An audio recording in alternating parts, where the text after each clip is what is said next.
Welcome back. If you've just joined us, you're watching the news at 10 on Channels Television, coming to you live from Lagos. Airtel, the smartphone network. Now let's just share with you some of those pictures that were sent into our eyewitness portal.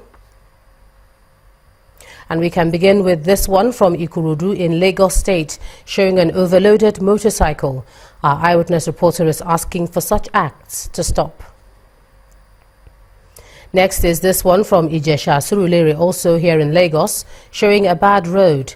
Our eyewitness reporter alleges the road, which was scheduled for completion in March 2015, has not been given attention 13 months afterwards. He is calling on the state government to fix the road. The next image is from Ibafo in Ogun State, showing a street which our eyewitness reporter has been overcome by flood. He says the road is like that because of poor drainage, and he wants the relevant government agency to do something about it. And from Rumibo in River State comes this picture showing a burning vehicle. Our eyewitness reporter says the van was set ablaze by armed robbers during a face-off with the police. He says that the robbers were, however, subdued after a gun battle. Let's end with this picture from Kefi in Nasarawa State, showing what our eyewitness reporter alleges is the poor state of a hostel of a government secondary school there. He's pleading with the state government to provide infrastructure that will help the students' learning process.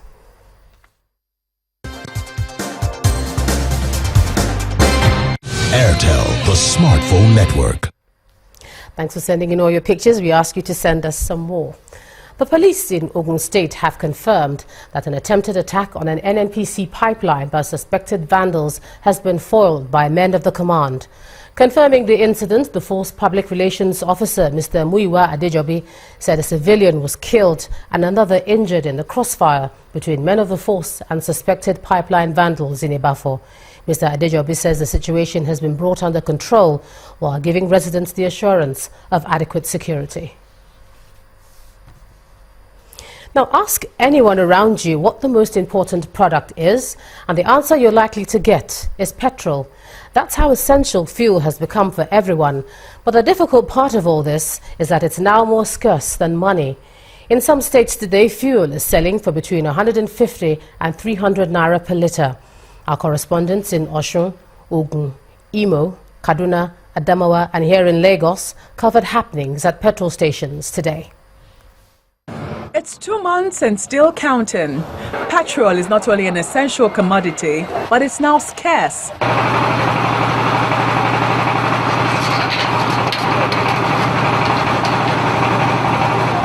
Trust Lagosians, it's always different. Yes, the queues are long, but motorists are patient enough to stay, waiting for the product. But it does not always come easy. Imo State is fast becoming a broken record, with the stations there selling for between 200 naira and 250 naira per litre. The motorists are very crossed about the matter and hear how they vent their anger. When Abuja is buying 100 not even 50. We are buying 220 here. And we don't have a person. All officials here working in the state government are not even coming down to checkmate what is happening in the state. They let to the marketers to do whatever they like. In Kaduna State, the motorists are coping with fluctuations in the pump price. This man claims that while in the queue, the pump price is 180 naira per litre, but on driving close to the pump, the price is reversed to the official rate.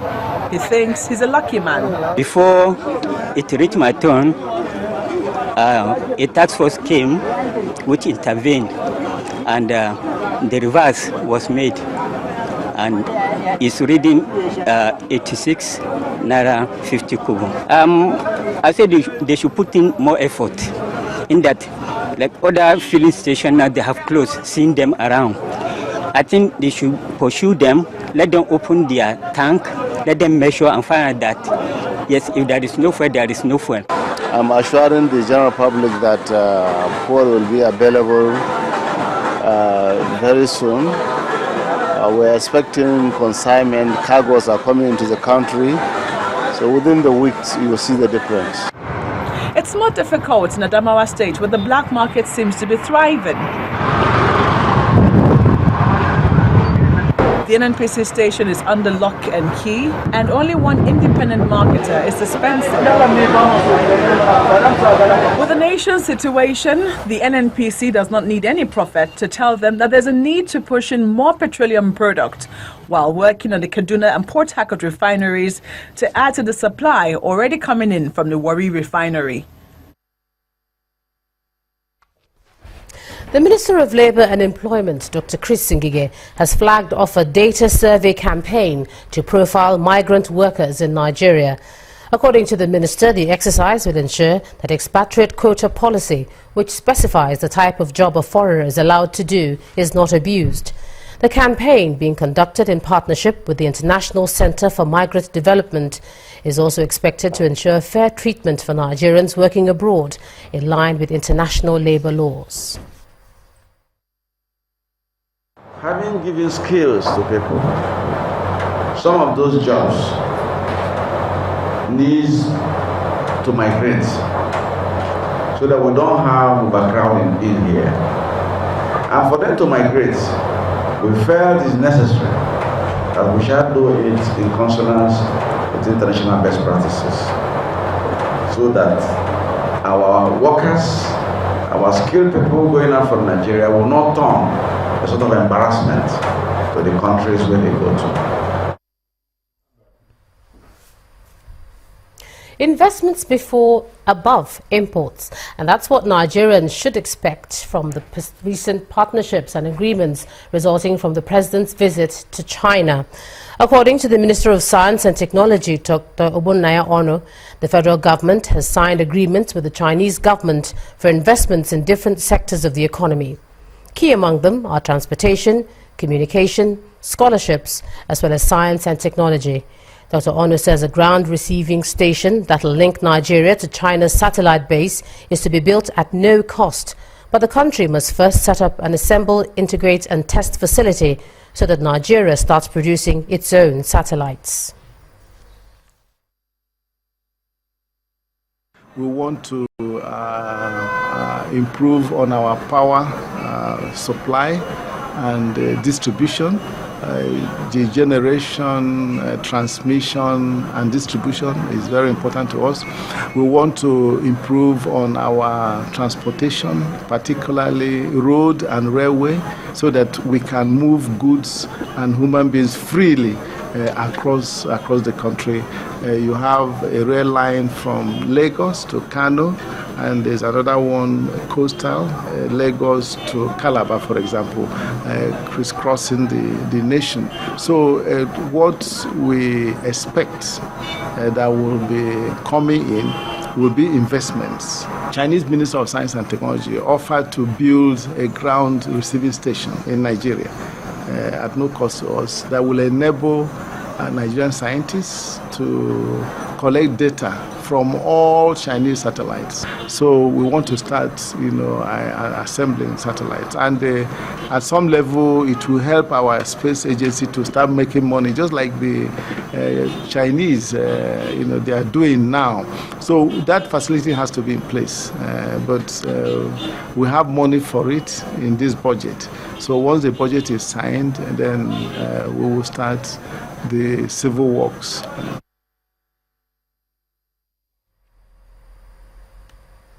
Another major outcome of the President's visit to China is an agreement sealed between the two countries on what's now being called the currency swap.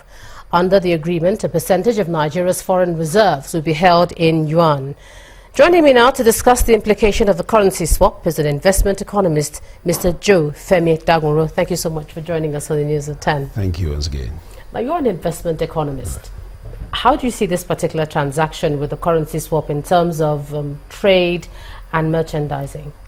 Well, I think basically it's going to give Nigeria a better option. Because when you look at this currency swap issue, first of all, let's get it clear. The President has only negotiated this deal. It has not been concluded. And let our people understand one thing. Nigeria is not the only country that will have this currency swap. Even the UK and some other advanced country, they have it. So there should not be any cause for alarm. But we can decide, Nigeria as a country can decide we want it for 30 years or for a number of years to have it done. So until that is done, the currency swap idea is a good one. One, if you want to buy something if you want to import from China, for instance, you have to buy dollar. The dollar has to be exchanged to the local currency of renminbi, which is yuan. So right now you are cutting off the third party, which is the dollar. And so you are buying directly because we hold them, and we hold the reserves of in yuan as well. And don't forget, this is not the first time we're doing it.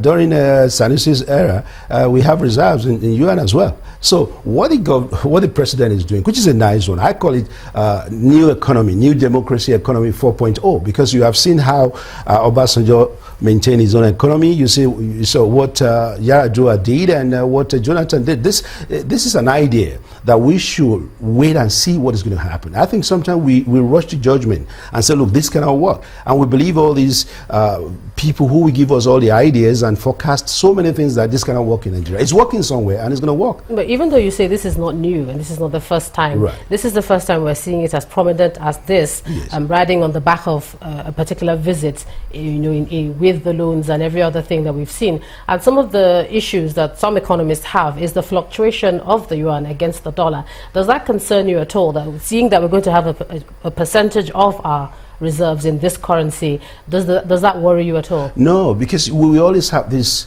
pessimist all around, looking at all the bad side of whatever any government would do.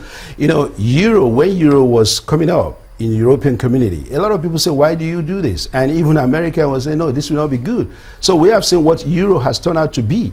And you see, these are things that we evolve gradually, and we just don't have to rush into this thing. Listen, the president is not a Ponzi schemer. It's not coming up with Ponzi scheme. He's telling us what he's going to do, and he's doing it gradually. So even if you ask any Nigerian, it's something that we just have to educate the country that, listen, this is a scheme that is going to work. These guys are coming in to develop our infrastructure. So if they build a good airport for us, for instance, they are not going back to China to take these airports away. So if they do most of the things they're going to do, and don't forget another thing, the president was very audacious to say, listen, if you come in with all these good things I'm asking you to do, but please don't use my country as a dumping ground for fake products. So you now need dynamics. You now need dynamic young men and women to, in the Export Promotion Council. You need dynamic men and women in the SON, Standard Organization of Nigeria. The president cannot do it alone, but he has this political audacity to say, listen, I need your money. I want you to come and help build this thing, but don't mess around with me. So you have to begin to look at it from that point. So this is a good thing. This is a good cause. You see, and one thing we have to begin to look at is we don't need to begin to be afraid of IMF and all the S&Ps and all the forecasts they do. We have to disappoint them. We don't need to impress them. Disappoint them in the sense that if they forecast 4.6 in January and they are telling us in April, this is going to be 2 point something, let's disappoint them. The economy maybe is in a depressed situation, but we'll get out of it. No doubt about it. According to the finance minister, she says the economy is not sick. What some say it's weak, you're saying it's depressed. Yeah, it depends on the language. You see, everybody, look at it. If you go to the woman on the street who sells pure water or whatever, even selling body on the street, she will tell you dollar has increased. So everybody talks about dollar as the only excuse we have. But I'm saying, looking at it globally, we are not the first time, we are not the first country to go through this. And we will surely, if you have a government, a president that is working systematically and methodically to see that things, look at the way we are fighting corruption. People might say it's one-sided, but we are starting to do something new, something deliberately new to make this country stand on its own. Listen, there are so many things we have to do, but for goodness sake, can we finish it within 6 months? No. Can we do it within 4 years? No. We need almost about 11 years to still build this country. We cannot build this country within the next 4 years, but let's have a good foundation. And this foundation cannot cover all aspects of our economy. It has to cover every economy aspect gradually and section by section. So this is all what we need. And I tell you what is a good thing. The good thing is that you have a disciplined president and you have a president who is focused on one of the things he has to do. So right, we are cool about that. Investment economist Mr. Joe Femi Dagoro, thank you for sharing your thoughts on the news at 10 tonight. And when the news at 10 returns, PDP promises equity and distribution of national offices. To join us again.